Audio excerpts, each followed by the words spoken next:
I have to say that I am deeply concerned by what this audit didn't find. We didn't find records to accurately show how much was spent on what, who did the work, or how and why contracting decisions were made.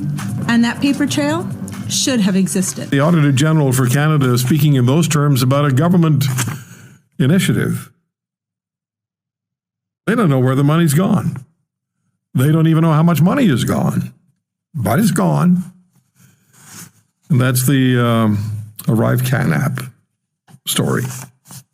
Significant questions continue to be raised in the wake of the Auditor General's investigation. And we're going to speak again with Conservative Member of Parliament, Larry Brock. He's a former prosecutor.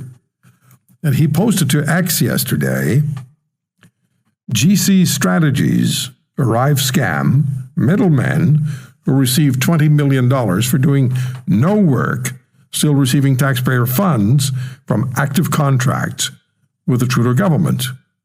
Unbelievable. Public Safety Minister Dominic LeBlanc also was quizzed at the parliamentary committee hearing about the privacy of Canadians having been violated by federal government agencies. Larry Brock joins us on The Roy Green Show. Mr. Brock, how are you? Thank you very much. I'm quite well. Thank you for inviting me back on your show, Roy. Yeah, it's good to talk to you. This is a hugely important issue, and it could be the proverbial tip of the iceberg, couldn't it? Oh, I truly believe so. This, in my view, is an explosive indictment on the Justin Trudeau government. And the opening quote that you shared with the listenership from the Auditor General raises another key issue. And the issue is not only were the documentation not there that should have been there, she also in her report says, I can't confirm what was destroyed. And that is a key phrase from my perspective with my background, because through the course of several weeks, several months, myself and other team members really prosecuting this to the fullest extent, there have been numerous examples of criminality. And I think I raised a little bit of this last week on your show. I have identified 4 key charges that the RCMP should be investigating, that being forgery, fraud, obstruction of justice, and breach of trust by public officer, all of which can be prosecuted by indictment. And upon conviction, individuals could receive prison sentences in excess of 2 years. That is why our leader, Pierre Poilievre, on the 13th of this month, wrote specifically to the commissioner, identifying those key areas, identifying the concerns raised by the Auditor General, and inviting them to broaden the scope of their investigation. Currently, right now, they're only investigating a portion of some allegations related to the Canada Border Mr. Brock? Agency. Why are they only investigating a portion of it? Because the complaint, how this all started, Roy, was back in the fall of 2022. A 2-person software company out of Montreal by the name of Bottler AI contracted with the CBSA to develop an app to assist the organization with employees reporting harassment. They were instructed to work with GC Strategies, the infamous 2-person firm that works out of their basement. They had some significant concerns that instead of dealing directly with the government, they were now dealing with this consulting company. So they started to record conversations, and something did not seem right to them. Ultimately, they weren't paid for the work that they were doing, and they delivered a formal complaint to the president of CBSA. Mm-hmm. Upon receiving that complaint, the president then turned the matters over to the RCMP because there was examples of criminality, and the RCMP then commenced an investigation. So that part is true. To the extent now that it should be widened, we haven't received confirmation as of yet, this being February the 17th, whether the RCMP will take up the invitation to expand the scope. How cooperative and believable is the Liberal government being when they speak to this with you?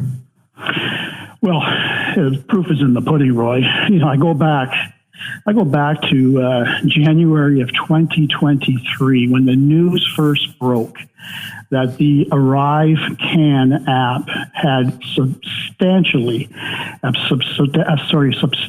increased in cost from the original $80,000 budgeted expense to tens of millions of dollars. That was almost 13 months ago. At that time in the House, the Prime Minister essentially said as follows: that the ArriveScam contracting process appears illogical and inefficient, and he promised to look into it. Well, in fact, not only did he not look into it, his ministers did not look into it. And literally to this day, February 17th, 2024, GC Strategies is still under contract with the government of Canada. Oh, I know. I was on their millions, but still receiving work from the government of Canada. I was on their website yesterday, Mr. Brock, rather. I was on their website yesterday. They're still in business. Yes. They're still doing work with the government, clearly. They say they are. That was quite revealing to me. I thought, wow, it caught me by surprise, actually, because it's a very professional-looking website. But I thought, so this is still ongoing. So I was going to ask you, what's your confidence level in the various investigations that are going on now? But you're not sure how many, if I understand you correctly, you're not sure how many are going on or how many may be started or how many have just been abandoned. I don't know. I really. So you're like the Auditor General. You don't know either. You don't know. And I think what it is it's really emblematic of the concerns that every Canadian should have regarding the management practices, the contracts, and the policies across the whole spectrum of all federal departments. If it's this bad at the CBSA, one cannot assume that this is an isolated incident, but it's emblematic of a culture of incompetence and not being cognizant and aware and respectful to the taxpayer. So the focus was really then on the Canada Border Services Agency, yes? Yes. Okay. The Canada Border Service Agencies, as well as the Public Health Agency of Canada and Public Services and Procurement Canada, all three are under the microscope right now. If you're not a member of Parliament and you're a prosecutor, and this comes onto your desk, and they say, Larry, get at this. Where do you start? Well, before I answer that question, I'm hoping that the investigator, whoever that is from that particular police service, would have sufficient evidence to raise this to a concern that they have reasonable and probable grounds to charge someone for a criminal offense. As a prosecutor, once we have a package of material with evidence and witness statements and the like, we have to ask ourselves two key questions. And this would apply, Roy, to a charge of mischief, to a charge of shoplifting, all the way to homicide. You ask yourself two key questions. Number one, is there a public interest to continue the prosecution? And number two, is there a reasonable prospect of a conviction? Clearly, both questions in relation to the evidence that I have seen so far, not looking at specific individuals per se, but looking at the evidence to support the charges that I identified, raises concerns that the RCMP should seriously be looking at, and if not already looking at. I know they have reviewed the Auditor General's report. I know that they had a discussion with the Auditor General, and she has invited the RCMP to even seek production orders to further their investigation. So I think that is going to be in the works, Roy, but I think the bigger and broader question that needs to be asked is, where is the ministerial responsibility for this boondoggle? Are we led to believe that for the 2.5 years that 177 different versions of the ArriveScam app with out-of-control spending, no management, no oversight, improper invoices, just doling out cash, millions after millions after millions, unknown to the minister? Are they completely asleep at the wheel? Were they not asking for deliverables? Were they not asking for updates from their deputy ministers, the presidents of the organizations I've identified? I think so far this entire week has been a very, very poor week for Justin Trudeau and his government. And so far they're putting up the firewall by suggesting to Canadians, inappropriately in my view, nothing to see here. This is a problem with public service. We're going to address it, but it's not our fault. Yeah, I've heard that. So let me just try to encapsulate some of what you said in the last 10 minutes. So the federal government farmed out the development of ArriveScam. Now, Mr. Trudeau hired 98,000 new federal public servants since 2015. So that's a lot of new public servants. And you'd think within that number, or the pre-existing number of public servants, it would include individuals skilled in producing the ArriveScam app in-house. Absolutely. Yet instead, money flowed to individuals and questionable firms with spending records barely, if at all, kept. So the question becomes, how does that work? Because on a very personal level, I'm not hiring a contractor who won't tell me exactly what the money I'm paying will be spent on. Absolutely. You got to remember as well, Roy, back in 2015, when Justin Trudeau won the election, he promised Canadians that he was going to cut back spending on external consultants. He did anything. Yeah, I remember that.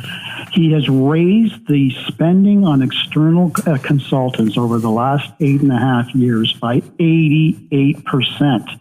Last year alone, he spent $15.7 billion while still raising the federal public service by 40%.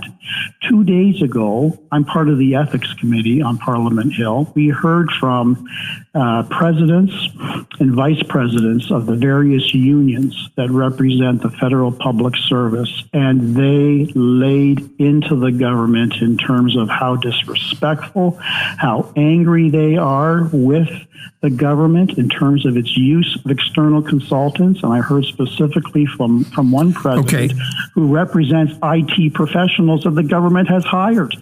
Well, okay, so let me ask you this. What is happening at the committee level in Parliament as you investigate ArriveScam? Because I know the committee was shut down a week and a half ago, 2 weeks ago, when the Liberals, the Bloc Québécois, and the NDP, I think they used the word scary, which is rather infantile, given who you are and what you guys are doing and gals are doing. So what's happening at the committee level? Well, Roy, that's an excellent question. Over the course of probably about a month and a half, we have seen a trend that when anything becomes controversial for the government, when anything seems to be gaining legs in terms of a lack of transparency and accountability, the Liberals with their NDP coalition partners routinely will shut down debate, will adjourn committee meetings. In fact, completely related to this particular scam that I like to call it, when the Auditor General appeared early last fall, at a particular committee that I was invited to attend, just to give committee members an update as to where her investigation stood. She informed us that she only found out that the RCMP were investigating the CBSA and some of its employees, not from the CBA itself, not from Justin Trudeau or the government itself, but rather reading the news article in the Globe and Mail. So the Auditor General agreed to appear for 2 hours after that embarrassing news that came out that she wasn't informed by anyone until she read the paper. Quickly, the Liberals shut down the committee. So literally after 10 minutes of a 2-hour meeting, they shut it down. They adjourned it. They had the numbers, of course, with the NDP support to shut it down. And this really has been a pattern of whenever they feel things are uncomfortable or potentially embarrassing or more questions will be put to them, they routinely shut it down again with their NDP partners. Now, case in point to your comment about last week or a week and a half ago when a Liberal member deemed the information that we were about to receive from the investigator of the CBSA that it was too scary to continue. Too scary. It's childish. Roy, it's too scary for the federal government. That's not too scary for Canadians. Mr. Brock, it's childish to use the word scary when you're talking about a really significant national issue involving the federal government. You don't use words like scary. That's Halloween talk. Maybe I'm being too picky, but anyway, I was just going to say, because you and I were talking, you were talking about consultants all over the place. They need to put consultants in the Parliamentary Ethics Office. Yes. That's where they need them. Yes. Do you have an idea? Do you have any timeline idea of how long this is going to take? Or are they going to try to submerge this? Make it go away, have Canadians experience, ArriveCan fatigue? I wish, Roy, I could provide you and your listenership with some guidelines as to what we can expect. I think at this point we've got 3 committees already, possibly a 4th that's examining various layers of this ArriveScam. That I think witnesses will be probably called until at least June, if not beyond the next sitting. As far as the RCMP is concerned, again, I can't opine on that. They take whatever time is necessary to complete an investigation.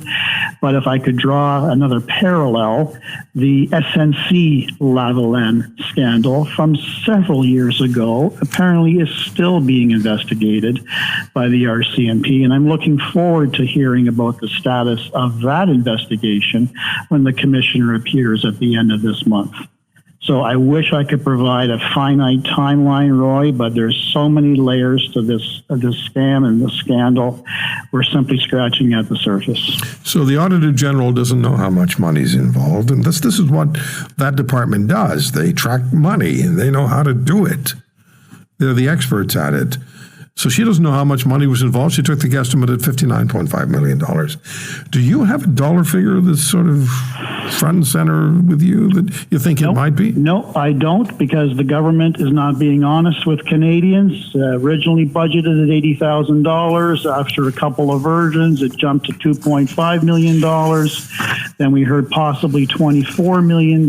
Now, at least is the operative term, at least 59.5, we round up to $60 million, of which $12 million wasn't even on the ArriveCam app. So again, mismanagement, the numbers are not accurate.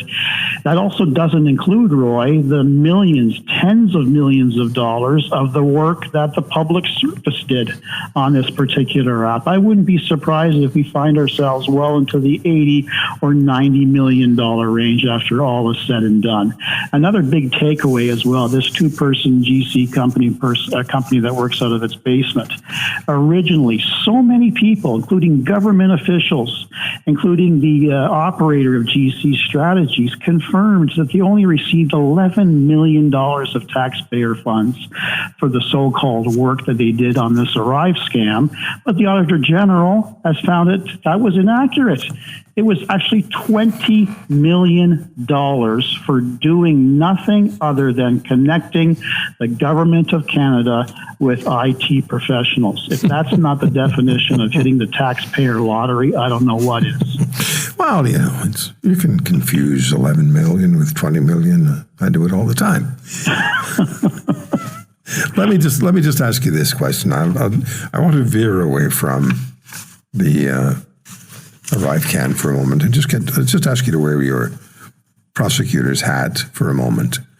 Let's read you the Global News story. The RCMP announced Friday They're laying 2 additional charges against a young person the force arrested in late December on terror-related charges for allegedly plotting an attack on the Jewish community. They have also charged a second young person as an alleged co-conspirator, the force said in a statement. In the statement, RCMP Federal Policing Integrated National Security Enforcement Team, NSET, said the first person has remained in custody. After an ongoing investigation, the youth received 2 additional charges on February 15 for allegedly conspiring and agreeing to commit murder at the direction or in association with a terrorist group and knowingly facilitating terrorist activity by making available and exchanging instructional material and propaganda. This is according to the RCMP. As a result of the same investigation, the second young person is charged with trying to acquire a prohibited firearm to facilitate terror activity. This is all deeply concerning, and I won't ask you to go on the record here, but the RCMP also warned yesterday of a, quote, growing trend of violent extremism, end quote, and youth involvement. As someone who lived in the courts and prosecuted, how worried does this make you feel? I think, I'm personally worried. I think everyone in this country should be worried at the alarming trends of violent extremism. There's just so many examples. You just cited one example of thousands of examples that I've been hearing about literally over the last 2 years. And it's not just confined to this country. This is happening all over North America and many parts of Europe. So I think I'll leave that to the RCMP to fully investigate, and I hope that the Department of Justice lawyers certainly have the tools necessary to bring people to justice and to hold them accountable. Okay, well, they have the people. We know that. They had 98,000 new employees, not just the Department of Justice, but the federal government since 2015. So, Mr. Brock, thank you so much for the time. Thanks for the additional time. And this is an issue that I don't think Canadians will let go of. I think we're going to see people across this country demanding answers, because what we're getting now is just too weird to even begin to believe. If you want to hear more, subscribe to The Roy Green Show on Apple Podcasts, Google Podcasts, Spotify, Stitcher, or wherever you find your favorites. And if you like what you hear, leave us a review and tell a friend. I'm Roy Green. Have a great weekend.